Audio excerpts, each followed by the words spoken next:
हमने Asia cup का final खेला, इंडिया ने नहीं खेला। $1 बिलियन इंडस्ट्री, इंडिया पीछे हट गई।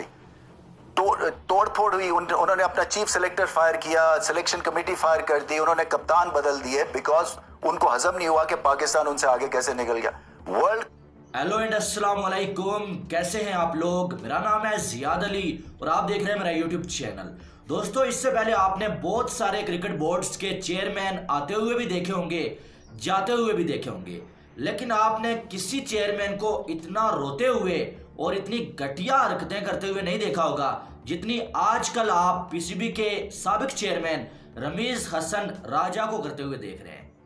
रमीज राजा एक ऐसा बंदा जिसको जब चेयरमैन बनाया गया तो ये जो है वो खुदा बन के बैठ गया, यानी कि ये अपने आप को समझ रहा था भाई ये इंसानों में से है ही नहीं है, ये आसमान पर है। सब बात कर रहे थे, इसको कोई जो है वो फर्क ही नहीं पड़ रहा होता था कि कोई क्या कह रहा है, कोई क्या नहीं कह रहा है। टीम की परफॉर्मेंस जैसी कैसी भी होती थी, इसने आके यस सर ही बोलना था कि भाई यस सर, कि सब कुछ अच्छा है। परफॉर्मेंस जितनी भी घटिया हो, जनाब ने आके बोलना था ऑल इज वेल। अब जब रमीज राजा को निकाला गया तो उसके बाद अब जो है इनको लग रहा है कि भाई कुछ भी ठीक नहीं हो रहा है, और कुछ भी ठीक इससे पहले हुआ नहीं है। बस ठीक उसी दौर में हुआ है जब रमीज राजा पीसीबी के चेयरमैन थे।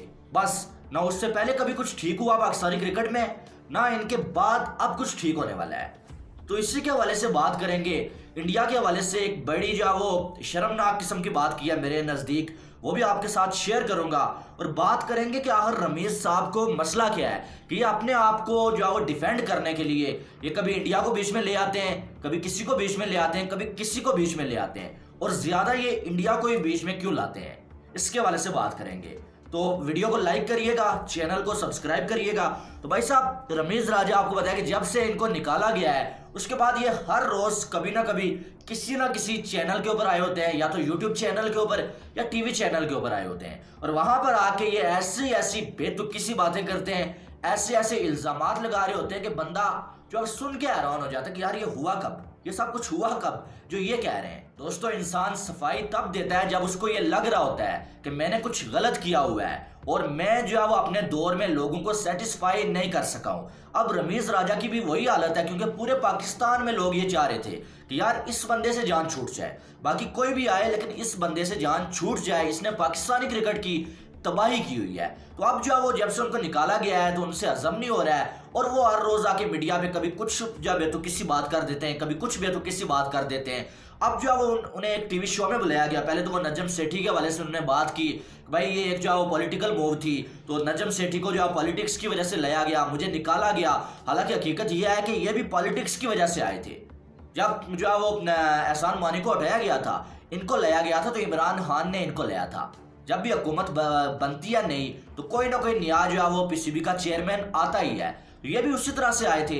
अब ये कह रहे हैं कि जो है मेरा जो है टेंडर पूरा नहीं होने दिया गया, तो भाई साहब जो है वो जो टाइम नजम सेठी को मिला हुआ था उनका भी तो पूरा नहीं हुआ था। वो खुद जो है वो इस्तीफा दे के चले गए थे, क्योंकि उन्हें मालूम था कि अब मुझे जो है वो सैक किया जाएगा, तो वो चले गए थे। ये इन्होंने जो है वो ऐसा कुछ किया नहीं। जब इनको निकाला गया अचानक तो इन्होंने जो है वो ये जो है वो रोना धोना शुरू कर दिया है। अब इनसे इंटरव्यू हुआ तो वहां पर जो है ये हर बात में ये साबित करने की कोशिश करते हैं कि हम जो है वो इंडिया से आगे निकल गए हैं, ताकि लोग ये समझें कि भाई रमीज राजा के दौर में हमने जो है वो इंडिया को पता नहीं बहुत पीछे छोड़ दिया, हम जो है वो चांद पे पहुंच गए हैं, तो लोग जो है वो मेरी साइड ले लें और मेरे लिए लोग आवाज उठाएं। आज रात को जो इनका इंटरव्यू हुआ उसमें इन्होंने ये बोला कि भाई इंडिया जो है वो हमारी जीत इंडिया से बर्दाश्त नहीं होती है, और जो है वो इंडिया जो है वो हमने देखा कि वर्ल्ड कप में भी जो है वो हम जो है वो फाइनल में चले गए, इंडिया पहले बाहर हो गया। एशिया कप में भी जो है वो हम फाइनल में चले गए, इंडिया पहले बाहर हो गया। तो जिसका जो है वो ये है कि इंडिया को जो जलन हुई है, इंडिया से ये बर्दाश्त नहीं हुआ है कि पाकिस्तान हमसे आगे क्यों निकल गया, इसलिए जो है वो इंडिया ने ये किया कि अपनी जो है सिलेक्शन कमेटी भी चेंज कर दी। इंडिया ने जो है वो अपनी कोच भी चेंज करने के बारे में सोच रहे हैं, अपना कप्तान भी चेंज कर दिया। तो ये इन्होंने जो है वो बात रमीज राजा ने बताई है वहां पर शो में बैठ के। अब मुझे ये बताएं कि भाई एक टीम अच्छा नहीं कर रही है तो क्या उसके कोच को, उसकी सिलेक्शन कमेटी को कितनी बार मौका दिया जाए। यार वो समझदार लोग हैं, वो समझदार लोग हैं, वो फैसले करने से डरते नहीं हैं, वो अपने बारे में नहीं सोचते हैं, वो अपने मुल्क के बारे में सोचते हैं। जब वर्ल्ड कप का फाइनल हुआ, पाकिस्तान आपको पता है फाइनल हार गया, लेकिन उससे पहले क्या हुआ, उससे पहले यह हुआ कि इंडिया की टीम पहले बाहर हो गई थी सेमीफाइनल में, तो इंडिया ने फौरन से जो है वो एक्शन लिया, इसको बोलते हैं एक्शन लेना। और इंडिया ने एक्शन लिया कि यार हम अपनी कमेटी जो है वो सिलेक्शन कमेटी है उसे चेंज करेंगे, हम अपना कप्तान चेंज करेंगे, बाकी भी जो सिस्टम है उसे हम चेंज करेंगे, जो कि बनता भी था क्योंकि परफॉर्मेंस नहीं हुई थी। तो इन्होंने ये किया कि इन्होंने ये वापस आए, पाकिस्तानी टीम घटिया से घटिया तरीन परफॉर्मेंस थी। और भाई फाइनल तुमने खेल लिया, तुम ये भी बताओ ना कि फाइनल तुमने खेला कैसे है। तुम्हें तो नेदरलैंड की मेहरबानियों से फाइनल खेला है तुमने, जो उन्होंने जो है वो उनको हरा लिया, क्या नाम है उनका, साउथ अफ्रीका को हरा लिया उन्होंने।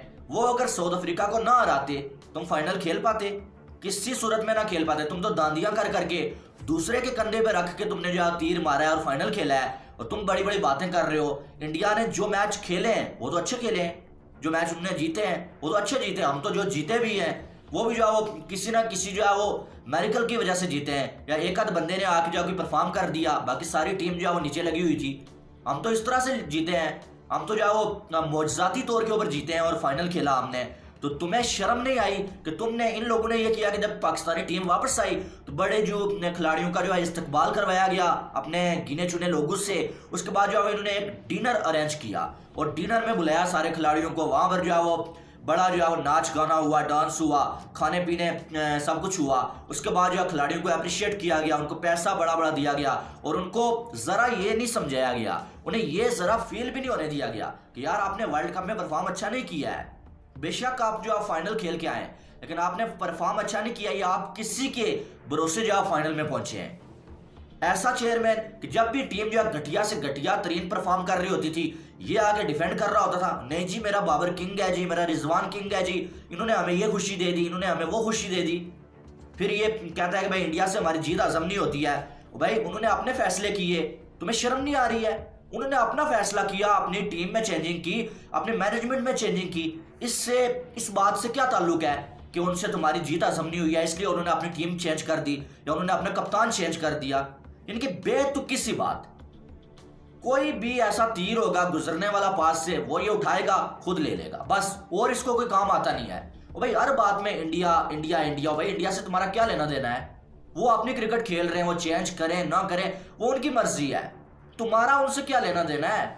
सिर्फ बात इतनी सी है, किससे मालूम है कि जितना इंडिया के खिलाफ जो है वो बोलेंगे इतना जो है लोग मेरी सपोर्ट में आएंगे, क्योंकि बहुत सारे लोग हैं जो ये चाहते रहते हैं, हर वक्त उनकी जो है वो मर्जी होती है कि भाई इंडिया के खिलाफ बोलें, इंडिया को ये करें, इंडिया को वो करें, हर बार इसी पे बात करते रहें। तो अब जो है ये बंदा उसी को जो है वो यूज कर रहा है, बार बार इंडिया का नाम, और इंडिया का नाम लेके खुद जो है वो सिंपैथी हासिल करने की कोशिश कर रहा है पाकिस्तानी लोगों से। बाकी और कोई मकसद ही नहीं है। जब बात हो रही है तुम्हारे क्रिकेट की, बात हो रही है, तुमसे यह पूछा जा रहा है कि भाई तुमने इतने अरसे में क्या किया, तुमसे यह पूछा जा रहा है कि तुमने ये रोना धोना क्यों शुरू किया हुआ है, जबकि नजम सेठी लीगल तरीके से आ गया है, जैसे तुम आए थे वैसे ही वो भी आ गया, तुमने ये रोना धोना क्यों शुरू किया हुआ है? इसे जब ये पूछा गया तो भाई इस बंदे ने जो है बीच में इंडिया को डाल लिया और वैसे ही फजूल में जो है वो अपनी, यानी कि अपने आप को बचाने के लिए, अपनी धोती बचाने के लिए बीच में इंडिया का नाम लिया। इनके आप देखेंगे जब ये चेयरमैन था तो इस बंदे ने बार बार यही बात की, और जी इंडिया नहीं जाएंगे, इंडिया नहीं जाएंगे, ये नहीं करेंगे, वो नहीं करेंगे, इंडिया के साथ बाइकआउट करेंगे। मुंह के साथ सिर्फ बातें ही थी, हमें मालूम है यही बातें की, लेकिन क्या हुआ? उसका इंडिया वहां पर है, बीसीसीआई वहां पर है, वर्ल्ड कप भी होगा, एशिया कप भी होगा। अगर कुछ नहीं है तो रमीज राजा नहीं है। अब बाहर जाके बच्चे की तरह जो रोने शुरू हो जाओ, जैसे बच्चे को फीडर नहीं मिलता है तो या उसे छीन लो फीडर, वो रोने लगता हो जी मुझसे छीन लिया मामा फीडर दो। वही बात यहाँ पर भी हो रही है कि बस इसका रोना धोना है अब बाकी कुछ नहीं है। तो बड़ी शर्म का मुकाम है यार कि एक बंदा जो है वो उसको जो है वो हटाया गया, उसकी परफॉर्मेंस नहीं थी कुछ, उसको हटाया गया, तो अब जो है वो बेगैरतियों पे उतर आया है। अब ये कह रहा है कि मैं जो है वो बाहर जाऊंगा, ऑक्सफोर्ड में जाकर जो है वो मैं लेक्चर दूंगा, वहां पर मैं पीसीबी को और पाकिस्तान क्रिकेट बोर्ड को जो है वो मैं एक्सपोज करूंगा। भाई शर्म से मर जाओ कि ऐसे प्लेटफॉर्म पे तुम्हें बात करने का मौका मिलेगा और वहां पर जाके तुम अपने मुल्क की जो इज्जत को उछालोगे। यानी कि ये बंदा क्या पीसीबी का चेयरमैन बनने के काबिल था? क्या ये पीसीबी का चेयरमैन बनने के काबिल था? ये अपनी जो है वो खिदमात बता रहे हो भाई। जब नजम ये कह रहा है कि नजम सेठी के दौर में जो है वो पीएसएल टुकड़ों में होता था, मेरे दौर में जो है पीएसएल जो है वो पूरा पाकिस्तान में आया। और भाई पीएसएल लाया किसने? पीएसएल को इंट्रोड्यूस किसने करवाया? नजम सेठी ने। तुम्हारी तो इतनी औकात ही नहीं थी कि तुम जो है पीएसएल जैसी इतनी बड़ी लीग करवा सको, ये उसने लाया। पाकिस्तानी टीम नजम सेठी के दौर में T20 की नंबर 1 टीम थी, तुम्हारे दौर पे कहां पर चली गई है? नजर आ रही है रैंकिंग में? टेस्ट की टीम कहाँ थी अब कहाँ चली गई है? ओडीआई की टीम कहाँ थी अब कहाँ चली गई है? ये भी बताओ ना सबको कि नजम सेठी के दौर में और तुम्हारे दौर में फ़र्क क्या है। ये बताओ, तुम्हारे दौर में सिर्फ बाबर की रैंकिंग में इजाफा हुआ है, बाबर अच्छी रैंकिंग में आ गया, रिजवान सिर्फ खिलाड़ी जो है वो अपने पर्सनल माइलस्टोन्स अचीव करने के लिए जो है वो तुम्हारे दौर में जो है वो आगे आए, बाकी टीम का कोई फायदा नहीं हुआ। ये फाइनल सेमीफाइनल खेल के तुमने क्या उखाड़ लिया? तुमने चैंपियन बना दिया। नजम सेठी के दौर में जो है वो चैंपियन ट्रॉफी जीती थी हमने, तुमने कौन सी जितवाई? तुम्हें भी तो मौका मिला, 3 इवेंट हो चुके हैं, 2 वर्ल्ड कप हो चुके हैं, एक जो है वो हो चुका है एशिया कप, तुमने क्या जितवा लिया? बता दो हमें जरा, कौन सी परफॉर्मेंस हमें भी बताओ जरा। आज इनको बहाना मिला, वो सिर्फ खर्चे बता रहे हैं, भाई नजम सेठी ने इतना खर्चा किया, मैंने इतना कम किया। और भाई तूने काम ही क्या किया कि खर्चा होता है, ये भी बता मुझे। नजम सेठी ने तो काम किया, PSL लाई उसने इंट्रोड्यूस करवाई, PSL उसने और कितना बड़ा बड़ा काम किया। तुमने काम क्या किया मुझे वो बता दो। सिर्फ अपनी जो ये तोंतली जुबान है इससे तुमने जो है वो लोगों को, किसी को दुख पहुंचाया, और जो बड़े बड़े लोगों के साथ, बड़े बड़े मुल्कों के साथ तुमने हालात जो है खराब कर दिए हमारे। बाकी तुमने क्या किया? खिलाड़ियों के साथ अपनी पर्सनल जो है वो दुश्मनियां तुमने निभाई हैं। इतना अच्छा अच्छा टैलेंट बाहर बैठा हुआ वेस्ट हो गया।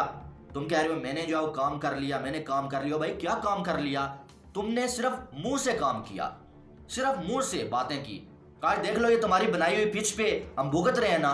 न्यूजीलैंड मार मार के उन्होंने जो बर्था बना दिया, केन विलियमसन ने मार मार के उल्ली निकाल दिया हमारी। ये तुम्हारी बनाई हुई पिच है। तुमने अपने दौर में क्या किया बताओ मुझे? 2 रावलपिंडी के स्टेडियम को 2 डिमेरिट पॉइंट तुमने दिलवा दिए, इससे पहले कभी नहीं डिमेरिट पॉइंट मिला था। तुम्हारे दौर में ये हुआ क्योंकि तुम एक जिद्दी इंसान हो। तो बहरहाल दोस्तों, ऐसे लोगों को इग्नोर किया जाए, बिल्कुल इग्नोर किया जाए, क्योंकि ये अब जो है वो ऐसा लग रहा है कि ये बंदा ऊपर से जो है सटक चुका है। जो यानी कि इंडिया के बारे में कोई बात ही नहीं हो रही है, ना कोई सवाल पूछा जा रहा है, बीच में इंडिया को लाके घसीटना और ऐसी कटिया बात करना हो जी, वो हमसे जलते हैं जी, उनसे बर्दाश्त नहीं होता। भाई तुमने क्या उखाड़ लिया कि तुम्हारा उनसे बर्दाश्त नहीं होगा? वो तो दुआएं कर रहे हैं लोग के तुम्हारे जैसी टीम उनके पास ना आए कभी, और तुम्हारे जैसा जो वो चेयरमैन उनके पास कभी ना आए। वो तो दुआएं कर रहे हैं कि यार ऐसे लोगों से जान छूटनी चाहिए। पूरी दुनिया में तुमने जो जलील करवा दिया पाकिस्तान को, ऐसी कटिया पिचेस बना के, और खिलाड़ी जो ठुक ठुक कर रहे हैं और तुम आके जो उनको बार बार डिफेंड कर रहे होते थे। तो बड़ी बड़ी बातें, पेशावर स्टेडियम को तुमने जो है वो रेड फ्लैग बोल दिया पेशावर को। तो अब तो पाकिस्तान में भी तुमसे लोग तंग आ चुके थे, खास करके पेशावर के लोग, वो तो तुम्हें जूते मारने के लिए तैयार थे। बातें बड़ी बड़ी करवा लो। बहरहाल दोस्तों, रमीज साहब के बारे में आपकी क्या राय है वो आपने कमेंट बॉक्स में बताना है कि उन्होंने जो इंडिया के हवाले से ये स्टेटमेंट दी है। चले स्टेटमेंट तो दे दी, लेकिन यार जब एक सवाल पूछा ही नहीं गया, तुम्हें क्या जरूरत है बीच में इंडिया का नाम लेने की? तो इस पर आप जो है वो कमेंट में अपनी राय लाजमी दीजिएगा। वीडियो को लाइक करें और चैनल को सब्सक्राइब कीजिएगा ताकि आने वाली तमाम अपडेट्स आपको बर वक्त मिल सकें। मिलते हैं नेक्स्ट वीडियो में, तब तक के लिए मुझे दीजिए इजाजत। Love you all, Allah Hafiz.